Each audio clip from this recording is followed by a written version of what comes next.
salud y te puedes apoyar una cosa en la otra. Pero es bastante complejo.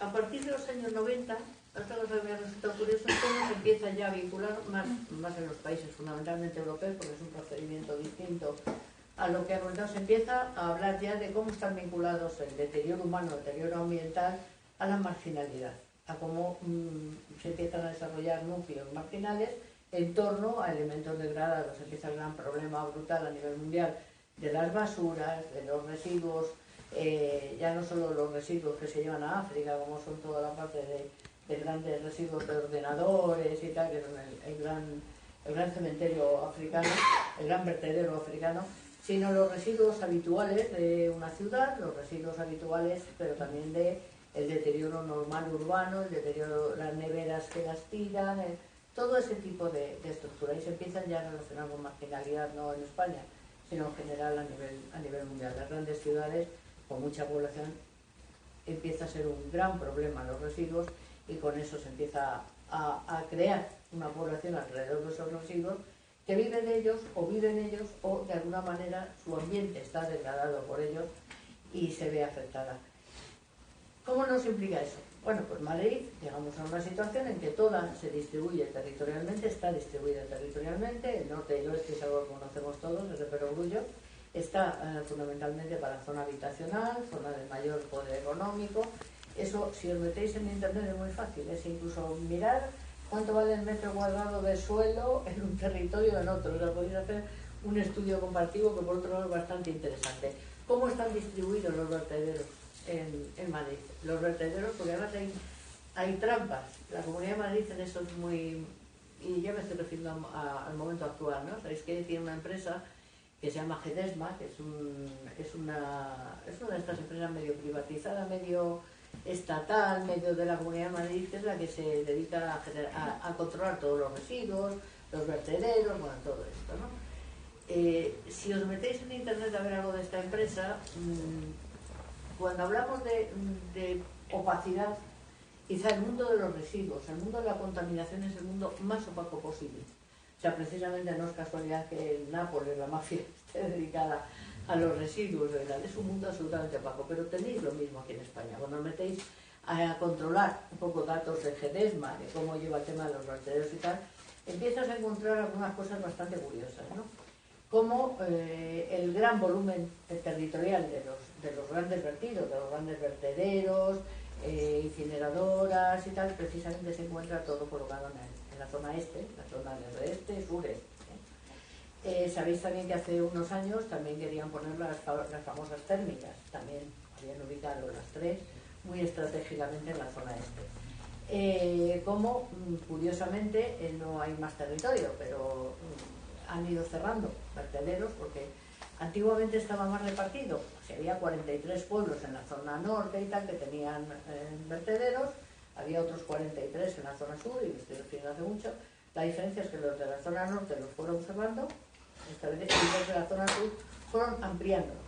Pero estamos hablando de vertederos muy concretos, bastante sencillitos en la zona norte, mientras que en la zona sur han concentrado los grandes tratamientos de residuos. Es decir, Valdemín Gómez es un caso, que tiene la incineradora, pero tiene todos los vertederos que van colapsando, tienen los de tratamientos de diferentes tipos de productos.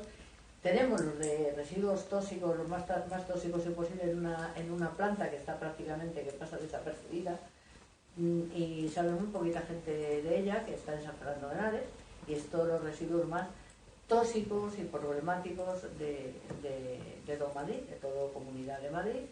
Está la de tratamiento de Pinto, que también es emblemática y una opacidad absoluta, pero es también donde pretenden poner pues la de Morata, que no os voy a contar yo los problemas de la incineración con la incineradora de Valdemín Gómez. Sabéis perfectamente que hay unos compañeros de Ribasa y de Limpio que llevan años, bueno, llevamos todos años luchando contra la incineradora de Valdemín Gómez y contra el centro de Valdemín Gómez, pero ahora han empezado a quemar residuos en Morata, y lo siguiente es que se colapsa el vertedero de Alcalá de Henares y una nueva planta de tratamiento bastante más complicada que lo que es otro vertedero de mancomunidad, como sería el que tocaría, pues le tocan Loeches. Es decir, todo eso estamos hablando de zona sur-este de Madrid. Ese tipo de contestación no lo tiene, ese tipo de actuaciones no lo tiene la zona norte y la zona oeste. Entonces, claro, el capitalismo en eso lo tiene muy clarito, lo reparte territorios, da igual los habitantes de un lado y de otro. Reparte este territorio, es un territorio de inversión, de gran capacidad de población, de un estatus determinado. Esta población es donde se habilita todo. Es curioso porque sacando la declaración de los derechos humanos y tal, bueno, y toda la documentación que hay además hasta de la quinta generación, ya cuando habla con las constituciones españolas, cómo tiene que tratar el medio ambiente y tal, resulta que una de las cosas que habla más es de la equidad, de la distribución territorial equilibrada, de la solidaridad para este tipo de temas. Es decir, bueno, pues la solidaridad parece que el capitalismo nuevamente y los políticos de un determinado signo pues lo entienden de una forma bastante curiosa, porque esa solidaridad evidentemente no existe por ningún lado. O sea, lo tienen clarísimo, tienen una concentración muy determinada. Fijaros que es bastante curioso, en eso es tanto como analizar la realidad que vivimos, ¿no? ¿Os acordáis hace unos años que cogíamos la M30 cuando empezó la M40 y todas las grandes fábricas estaban en el sur, Getafe, cuando había sector industrial? Ahora estamos con sector servicios, o sea que es difícil. Pero ¿os acordáis los enormes atascos que había por la M30, M40 a las 6, a las 7 de la tarde, cuando la gente salía de trabajar de la zona sur para repartirse a Madrid y repartirse a otros lados? Los atascos venían, estaban todo el día. Y por la mañana los atascos eran hacia la zona sur, estaba toda la parte de industria. Curiosamente las empresas normalmente tenían falta de control del medio ambiente, tenían unos escapes de humos terribles y tal.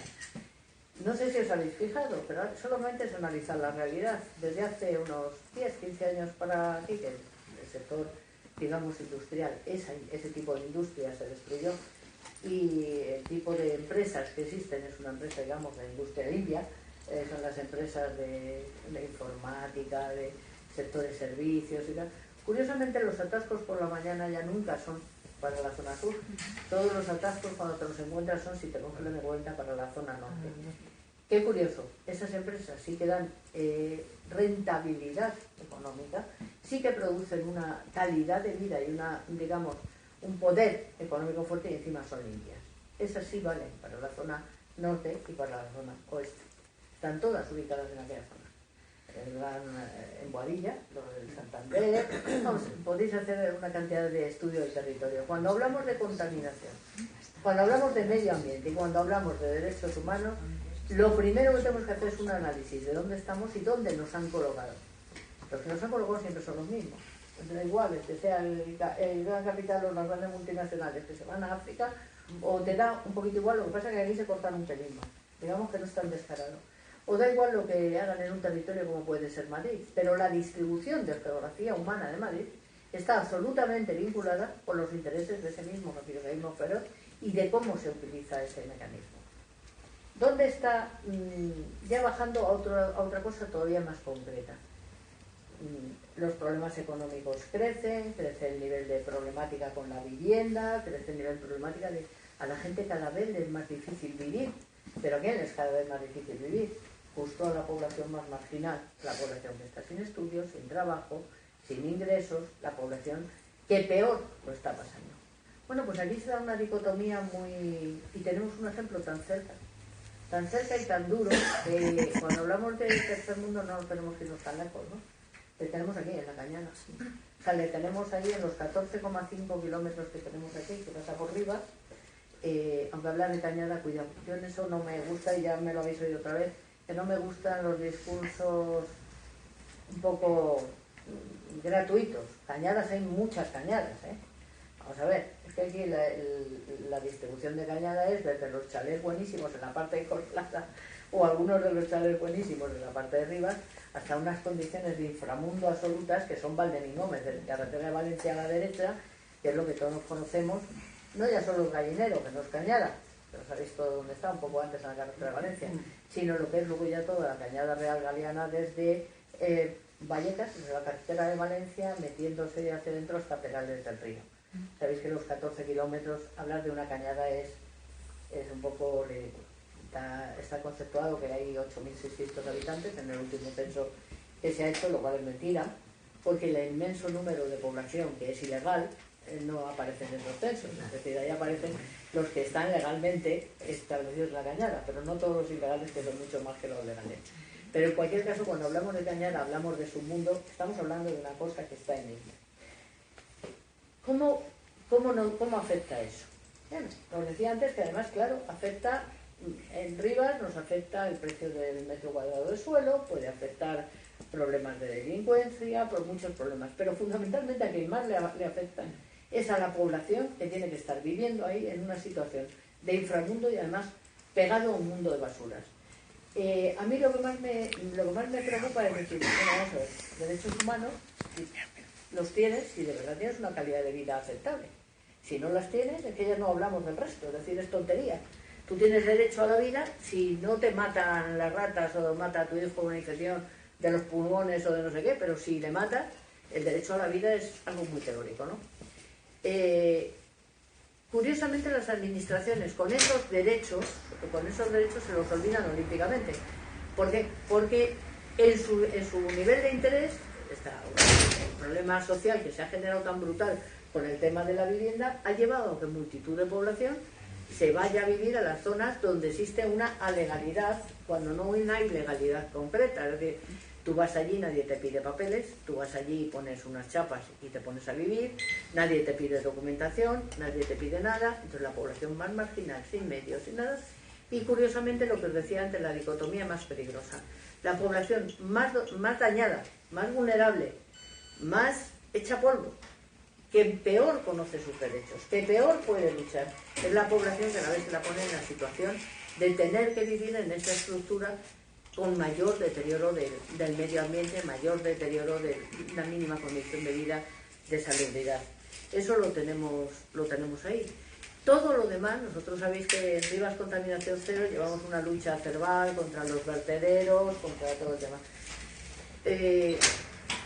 Todo eso ha sido promocionado por una Comunidad de Madrid que ha establecido un territorio en la zona este con todo un nivel de desechos, de vertidos y que además ha promocionado que ahí se estableciera una población con una falta de derechos absolutos, olvidándola en el más absoluto abandono del territorio porque no le importaba y porque de alguna manera, yo denuncio además claramente, que tienen en su propio imaginario colectivo el concepto de vertidos, residuos de medio ambiente, residuos humanos. Y han llegado a esa dicotomía, a hacer que la población más vulnerable, más tremendamente, digamos, que más necesita esa colaboración, pues esté ahí absolutamente falta de derechos y falta de todo. Ahí hay una diferencia con lo que decías antes de África.